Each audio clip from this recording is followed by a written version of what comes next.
We're joined with Senate Majority Leader Harry Reid, who's here today to answer so many questions that he's received from so many people on Twitter. He's here to answer those questions about his work on job creation. My name is Darrell Thompson. I'm Senator Reid's Deputy Chief of Staff for Intergovernmental and External Affairs, and I'll be moderating today's session. Before we begin, we'd just like to thank everyone for their participation. We've received an awful lot of questions over the past week on the Senator's work, and we've tried to summarize those questions into a series of those that we can respond to so we can cover all the topics that were sent to us.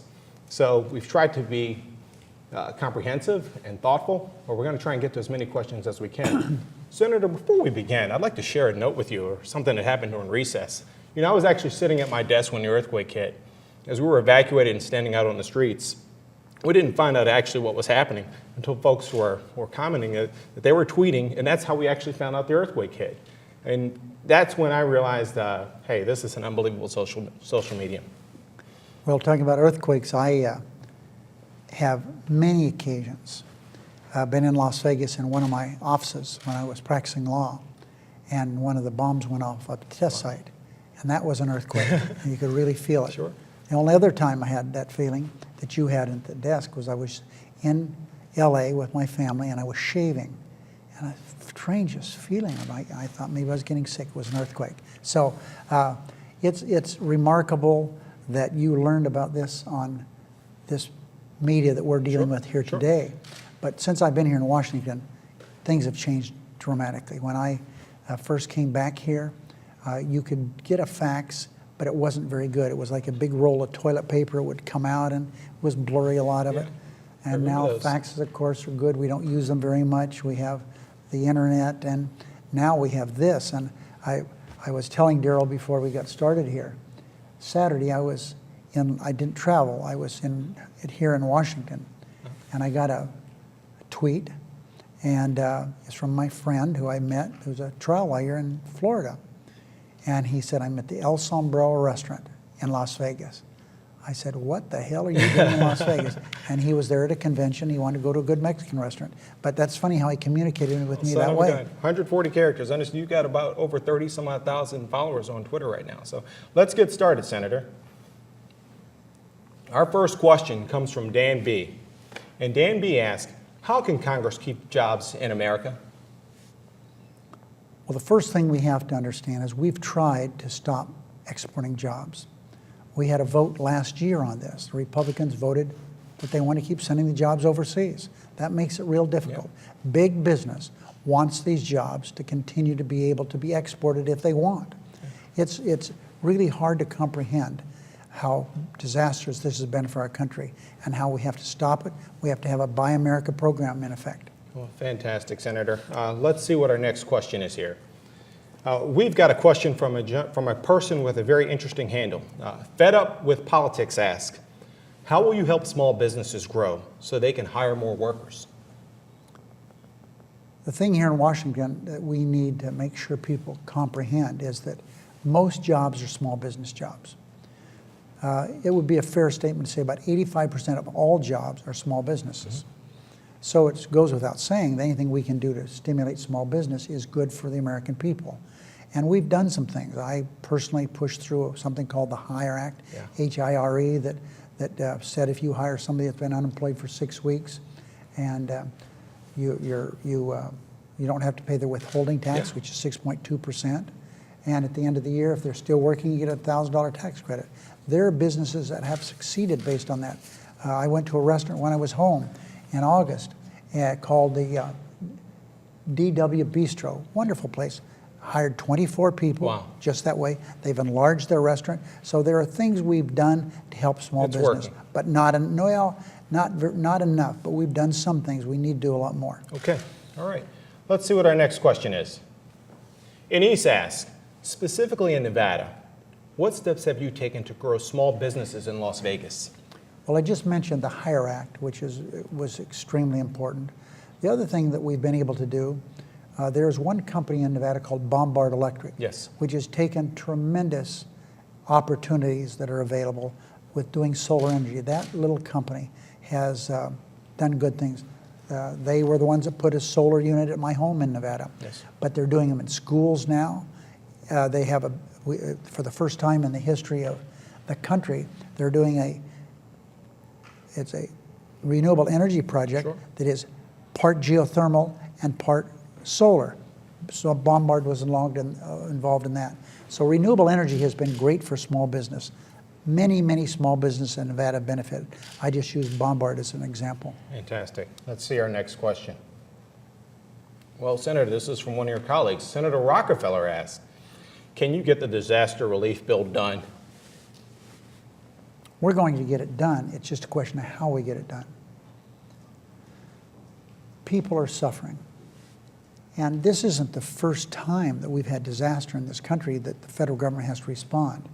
The first example of this was in 1802 in New Hampshire, when New Hampshire was devastated with a fire. Congress passed a law to help them. And we're still doing that 200 years plus later. The disasters have hit this country real hard. This year, since the 1st of January, President Obama has declared 48 natural disasters, some of them multiple times in various states. We have in Texas 20,000 fires because of the drought since the first of the year. Wow. 2,000 homes have burned down. So we have to get FEMA funded. They're broke. I talked to the director, Mr. Fugate, last night. He said they can keep going for a few more days. All money that FEMA now has, Federal Emergency Management Agency, is directed toward Tropical Storm Lee and the Hurricane Irene. Yes. All the rest of the projects are put on hold. They're doing nothing.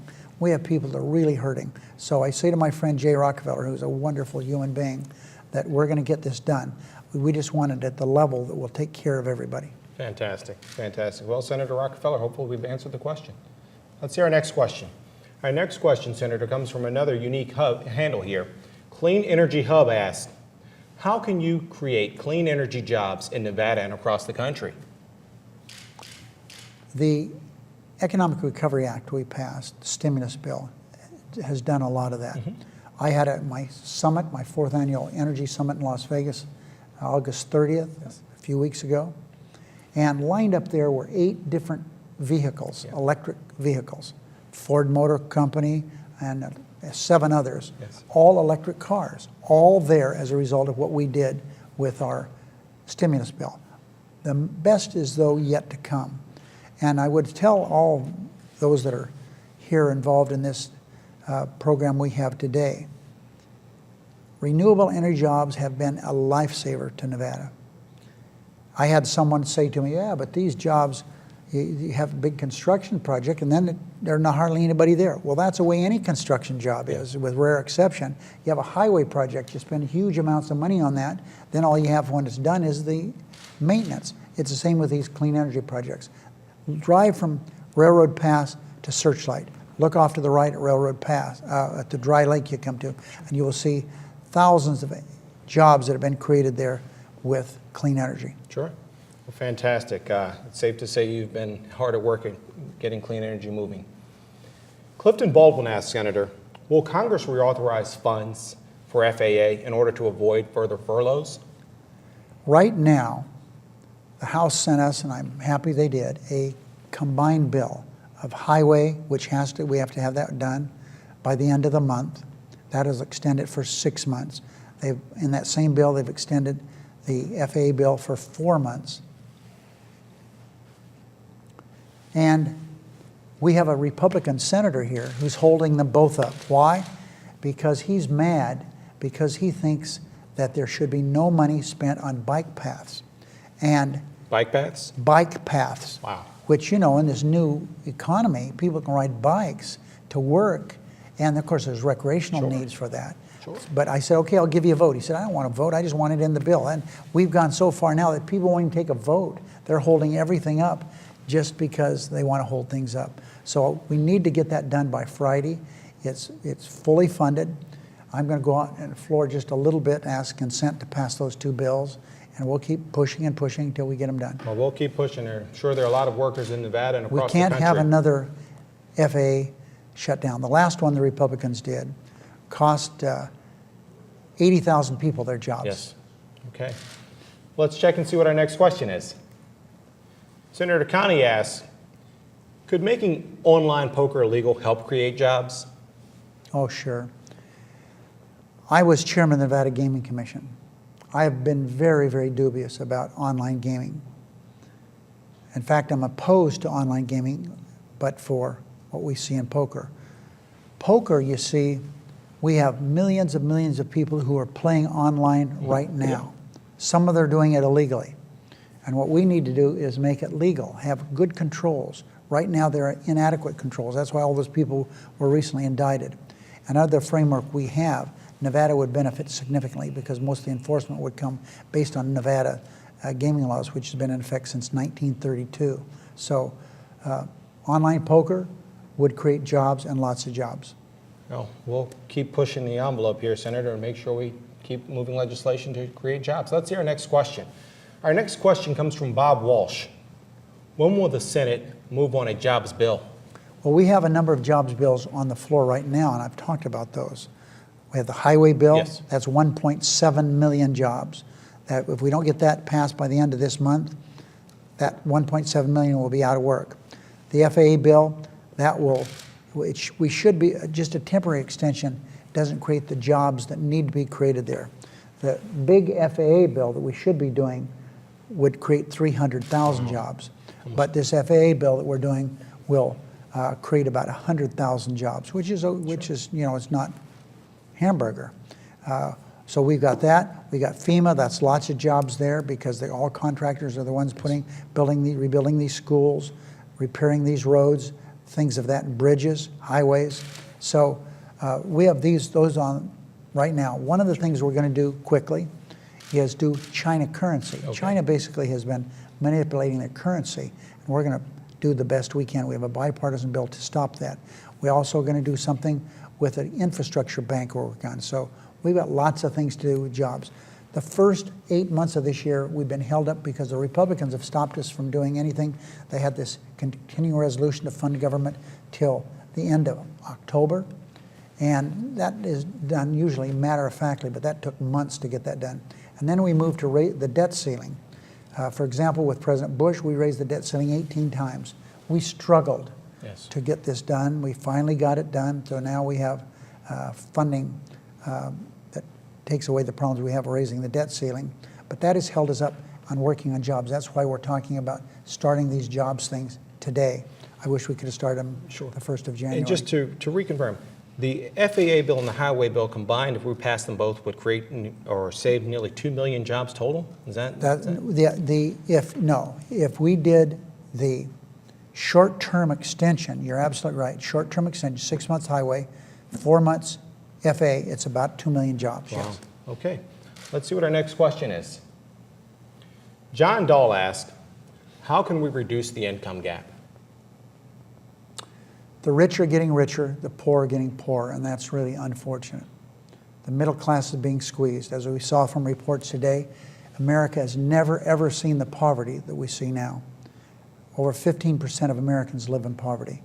Most of the people in poverty are kids, children. And we don't have to be mathematicians to understand that's not good for the future of our country. And while we're going to reduce the difference between the upper income and lower income is be fair.